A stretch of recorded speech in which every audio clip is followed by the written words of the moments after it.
Isto foi por volta de 1915 até 1917.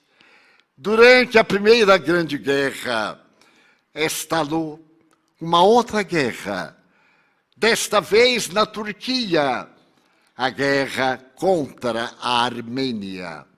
Os armênios residem no pedaço de terra da Turquia até hoje. É uma nação apátrida, é uma nação que tem pátria, mas que os turcos não aceitam a presença dos armenos. E em 1915 declararam guerra. Mas uma guerra contra o povo que não tinha armas. E numa população de 3 milhões de pessoas, entre 1915 e 1917, morreram 1.600.000 armênios. O Papa Francisco, numa das suas homilias, tem a ocasião de dizer que foi um genocídio. Claro que a Turquia nega. O seu desejo era liberdade, era reconquistar a terra. Mas o problema vem desde o Império Otomano. E certo dia pela manhã, em 1916, uma família modesta de uma aldeia está fazendo de jejum.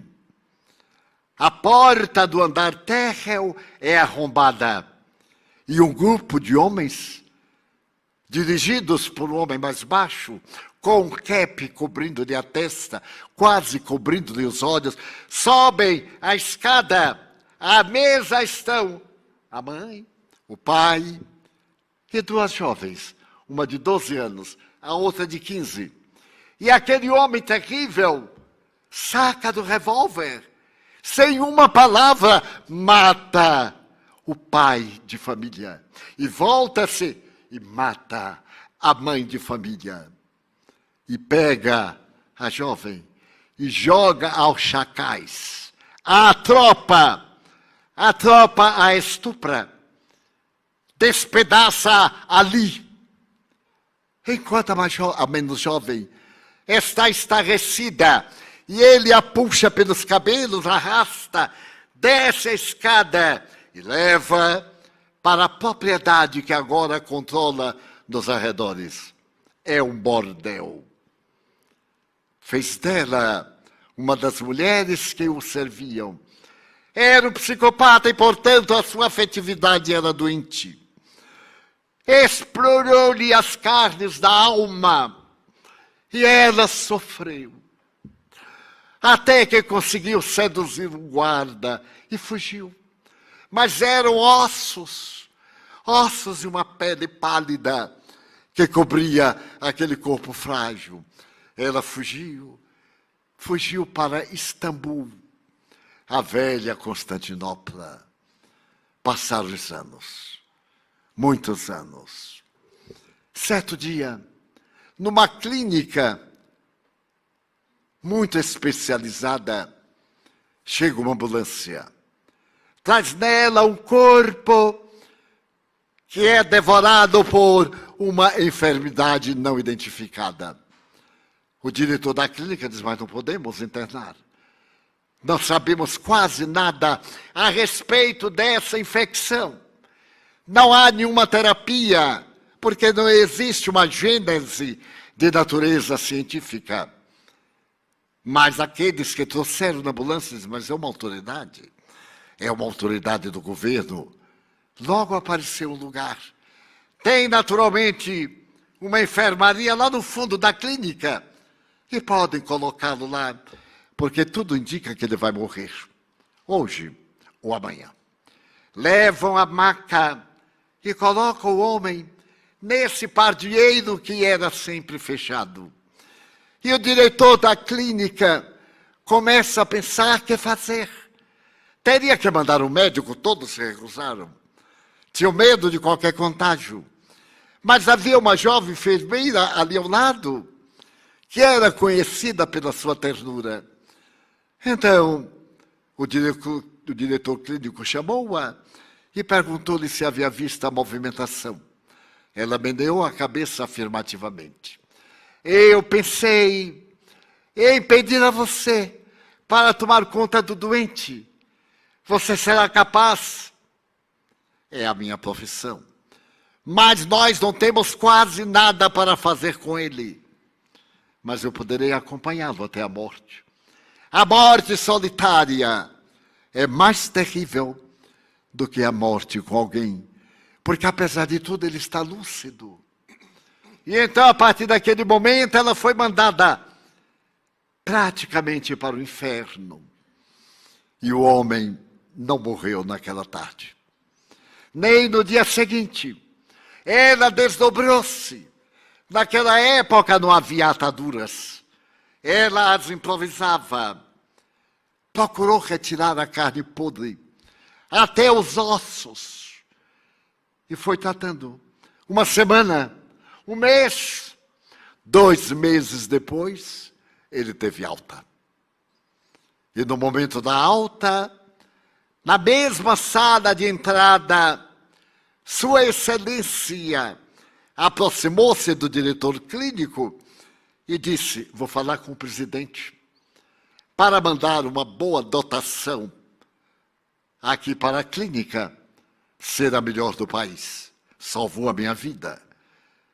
O diretor, no entanto, disse: Excelência, a clínica não merece. O senhor não foi salvo pela clínica, nem por nós. Sua Excelência foi salvo por aquela enfermeira. Ele olhou. Era a moça. Deveria ter uns 27 anos, 28. Era pálida. O olhar era perdido. Perdido na paisagem da vida. Mas a habilidade dela fizeram o exemplo dentro da clínica. Sua Excelência deve agradecer-lhe. Ele, então, aproximou-se-lhe, perguntou-lhe o nome. E ela respondeu quase no monossílabo. Ele distendeu a mão, mas ela não distendeu o seu braço. E ele disse: quero agradecer-lhe. Você salvou a minha vida. E olhou bem para ela. Mas é curioso. Você fala o turco com um acento diferente. É turca? Não, Excelência. Sou armena. Ah, que curioso. Eu estive lá durante a guerra. Uma guerra lamentável. Eu estive lá. Eu comandava um pelotão que procurava nos arredores das aldeias aqueles que deveriam morrer. Eu estive lá. E então ela ergueu a cabeça e disse: eu me lembro. Sua Excelência esteve na minha casa, naquele domingo pela manhã. Sua Excelência subiu as escadas com ruído, acompanhado dos seus sequazes. A voz dela tremia, ela toda tremia. E Sua Excelência chegou à sala de repastos. Matou meu pai. Ato contínuo, matou minha mãe. E pegou a minha irmãzinha e jogou aos lobos. Eram lobos, bípedes. Não eram homens, eram animais ferozes. E a mim? A mim, Sua Excelência me arrancou a cabeleira quase. Arrastou-me para o seu bordel e matou a minha alma. E eu o odiei. Neguei-me a morrer para poder me vingar. Quase 10 anos se passaram. E eu fui fazer enfermagem para que um dia eu pudesse encontrá-lo e matá-lo lentamente. Para que o senhor soubesse de como foi cruel o seu gesto. Ele retrocedeu e perguntou: mas você me reconheceu? Sim, Excelência. A vítima sempre reconhece o algoz. Os algozes não. E por que não me matou? Eu era muçulmana. Mas não há muito. Eu li um livro pequenino, de capa negra, que falava sobre o perdão. Mas não apenas falava. O autor daquele livro, através de outros escritores, estava morrendo na cruz. Quando então ele deu um grito: perdoa-os, meu Pai, eles não sabem o que estão fazendo. E uma mulher que estava perto olhou para ele e gritou: meu filho, o que te fizeram os homens?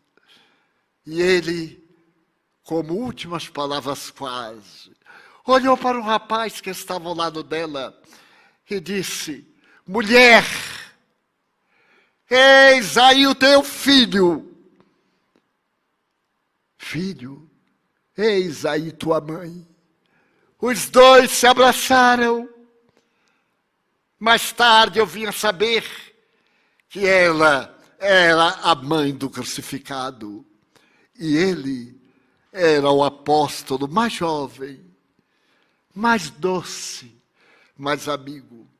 Então, naquele momento de amargura, Jesus nos ofereceu a mãe única, nos ofereceu a Mãe Santíssima, para que ela pudesse diminuir as nossas dores, através daquele filho.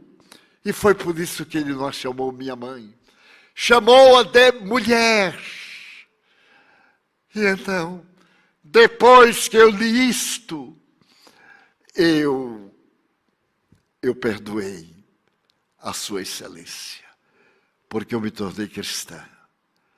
Então, eu perdoo a sua excelência. Não sei se meu pai, se minha mãe e minha irmã os perdoarão, mas em nome deles, eu perdoo, excelência.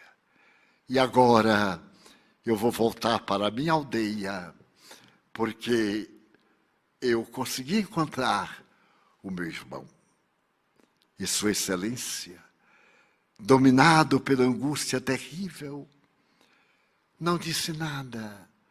E ela voltou para a sua aldeia, com o perdão embutido do coração, para poder viver em paz, servindo a humanidade. Será que você perdoaria? Eu me tenho perguntado desde quando li essas páginas da história do dia a dia, porque ainda se mata, se crucifica, se malsina, se calunia, se destrói as esperanças.